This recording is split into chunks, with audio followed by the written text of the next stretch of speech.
name is Daniel Cizerle, and I'll be speaking about my ECTE451 thesis topic, which is titled Analyzing the Effects of Distributed Generation on Distribution System Reliability. My thesis supervisor was Dr. Ashish Galgaonkar. I'm pretty sure I'm not pronouncing that correctly, but that's all right. As an introduction, there is a big shift towards renewable energy as a replacement for fossil fuel technologies at the moment, with climate change becoming an ever more prominent topic in politics around the world. The push for renewable energy to replace these dwindling resources is becoming more and more prominent. And with that shift towards renewable resources, we must understand what the reliability of these technologies are, especially when added into existing distribution system architecture. So this thesis addresses the addition of distributed generation, which is small scale up to about 100 kilowatts to a megawatt size generation systems, primarily from wind and solar power, which I'll go into more later, and their effects on distribution system reliability.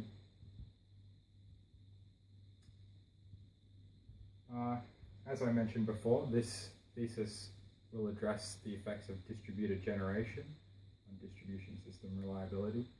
And one of the most important factors to consider is the time variability of solar generation and of wind generation.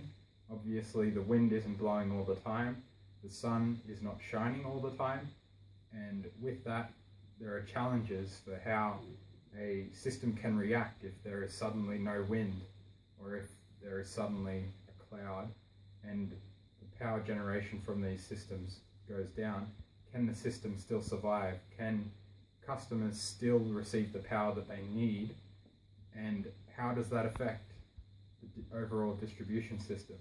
On the other side of the coin, if an existing feeder gets knocked out and you still have this source of renewable energy, then does this improve the overall reliability of the system by having a second redundant supply, which can at least supply some of the system with the power required?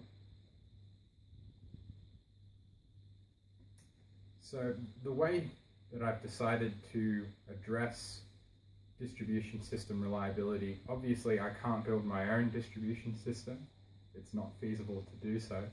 So I have simulated a distribution system with and without incorporating DG, distributed generation, and analyzed the effects of DG on the system reliability. But then the question arises, how is that done? How do you quantify the shift in reliability? Well,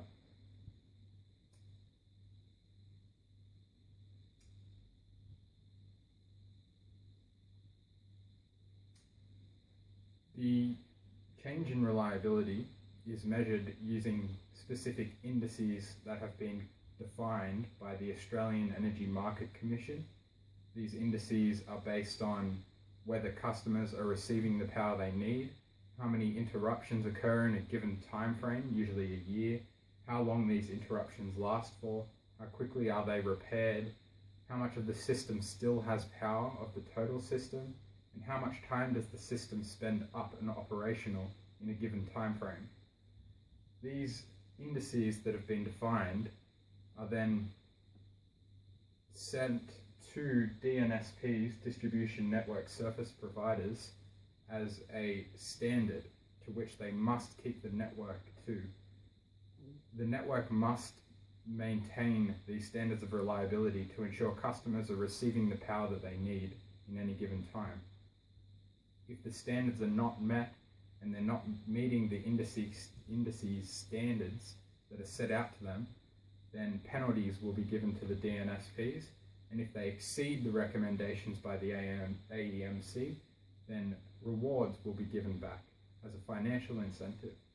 So a big target of this thesis and of future work will be to try and quantify money-wise what a positive effect on reliability by renewable sources of energy would do for this penalty versus reward system.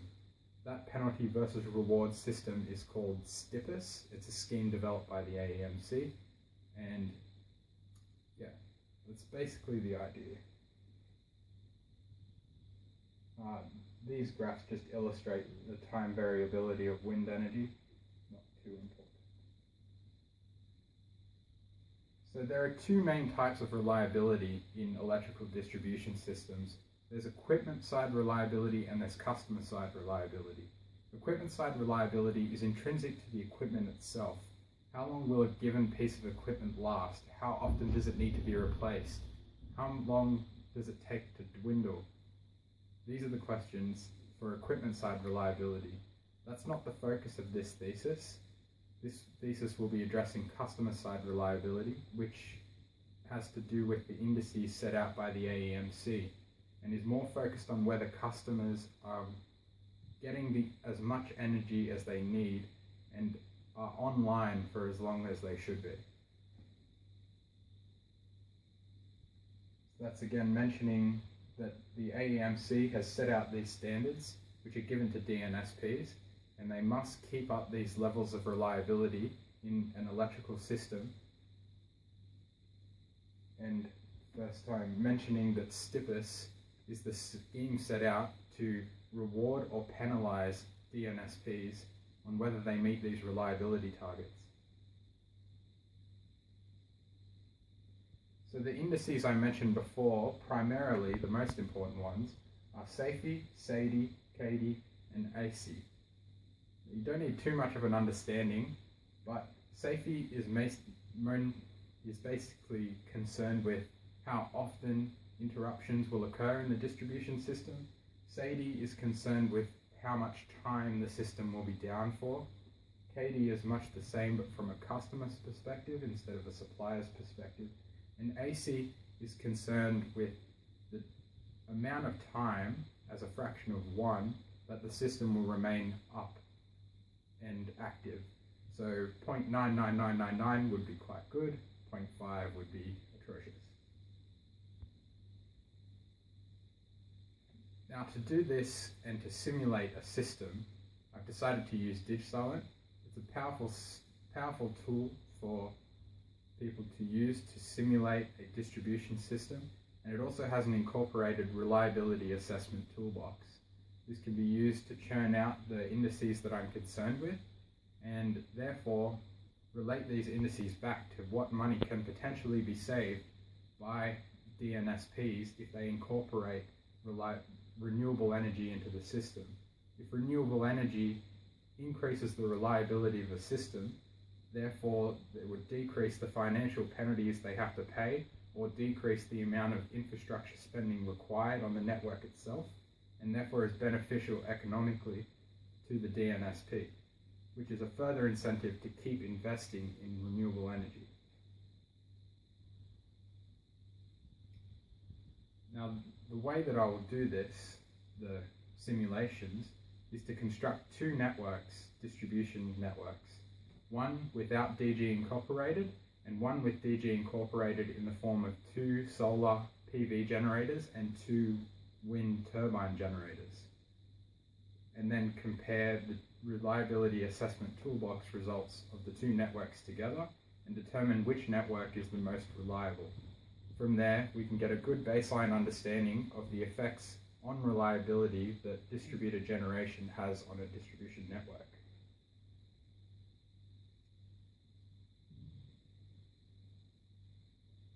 The time period of each simulation was also a year, and the equipment reliability statistics used are those acknowledged by the IEEE.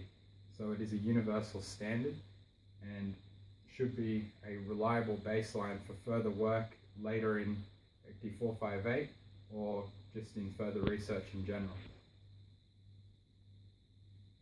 This is a bunch of data that is obviously not meant to be understood right now, but these are basically some of the results that are churned out by Cizerle after running both systems through the reliability analysis toolbox. We have all of our reliability indices shown and a few more that I didn't mention. And this presents a pretty good picture if one has a good understanding of the reliability indices of how the reliability is affected when DG is incorporated. Now, the main findings that I found by completing these simulations were that the safety of the overall system was a lot less for the system with DG incorporated.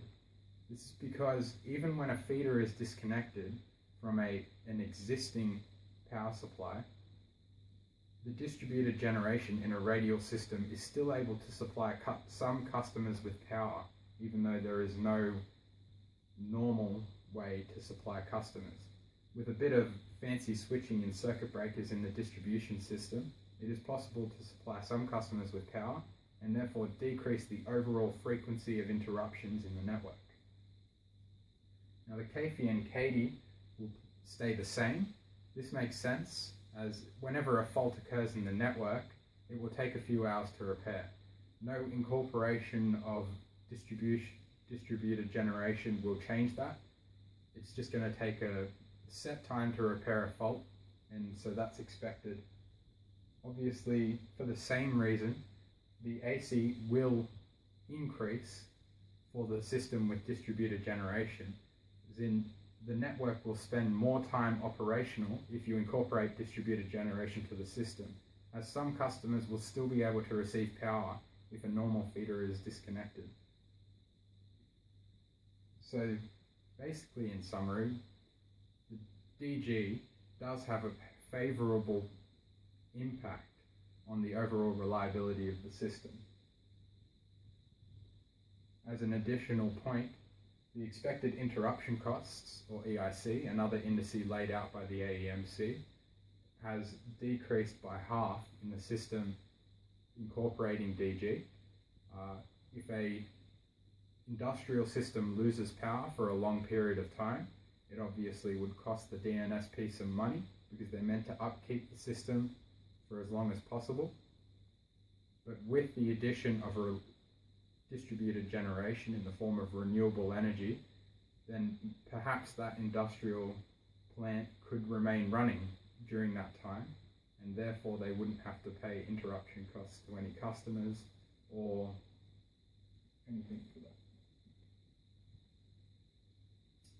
Now, the conclusions gleaned are that the overall reliability of the system was improved, and with a fairly low penetration of renewable energy into this system, the effects on the system were favorable.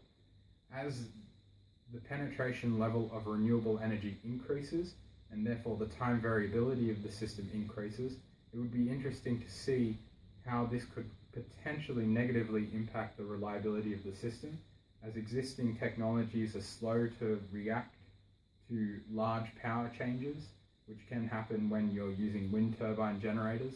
If the wind suddenly drops off, how does the system compensate for that? Put more coal in the power station? It's a tough question. So the most important result possibly gleaned by this is that there is a chance that introducing renewable energy to a system can positively impact this stiffest plan that I described earlier, and can potentially save DNSPs money by reducing the amount of money that needs to be spent on electrical infrastructure to maintain the same levels of electrical reliability. That's a very important point, and is probably the most promising aspect for further research. If this could be nailed down in further research to an actual dollar value, and distribution systems could be more closely simulated to existing distribution systems, we could see a real-world application and incentive for further renewable energy spending.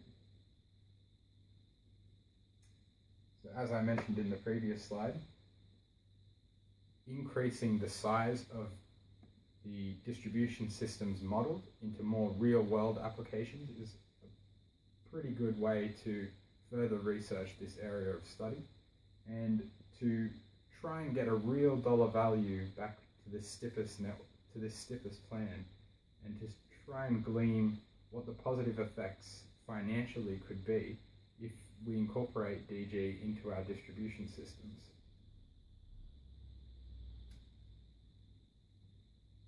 All right, thanks for watching.